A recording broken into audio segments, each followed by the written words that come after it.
ओबावड़े जे food inspector press conference कंदे चयो आहे त ओबावड़ो पुलिस कणिक पंजाब मोकलण जी कूड़ी एफआईआर दाख़िल कई आहे। प्रेस कॉन्फ्रेंस कंदे फूड इंस्पेक्टर अजमल दश्ती चयो त ओबावड़े जे डीएसपी ऐं एसएचओ मूंसां ज्यादती कंदे पंजाब कणिक खणी वञण जी कूड़ी एफआईआर दाख़िल कई आहे। हुन चयो त काल मूं कणिक जा भरियल 14 ट्रालर पकड़ाए पुलिस हवाले कया त ओबावड़ो पुलिस 13 ट्रालर ज़ाहिर कया जॾहिं त हिकु ट्रालर आज़ाद करे छॾियो। हुन चयो त पुलिस ड्राइवरनि ऐं मुंहिंजे मथां कणिक पंजाब खणी वञण जो कूड़ो केस दाख़िल करे छॾियो आहे।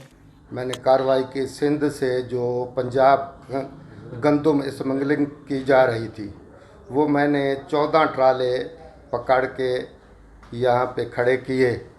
उनमें से एक ट्राला पुलिस ने गुम करके उल्टी मुझ पे एफआईआर डाल दी है। असल कहानी ये थी कि पुलिस वक्तन फ़वक्तन मुझे रात को ही कह रही थी कि इन ट्रालों को छोड़ें और इसके एवज हमें बहुत कुछ मिल रहा है। मैंने इनकी बात नहीं मानी, जिस गुस्से में आकर उन्होंने मुझ पे ये एफआईआर झूठी निकाली है। हुन खुराक खाते जे वजीर का अपील कई त इंक्वायरी कराए एहलकारनि खिलाफ कार्रवाई करे गैर कानूनी तौर कणिक जी पंजाब मुंतकिली खे रोकियो वञे। होॾां एसएचओ बावड़ो मंजूर हतार ॿुधायो त असां बाला ऑफिसरनि जे हुकुम ते कार्रवाई कई आहे। इल्ज़ाम हेठि आयल डीएसपी इज़हार लाहौरी ॿुधायो त मुंहिंजे मथां इल्ज़ाम बेबुनियाद आहे। केस एसएचओ दाख़िल कंदो आहे।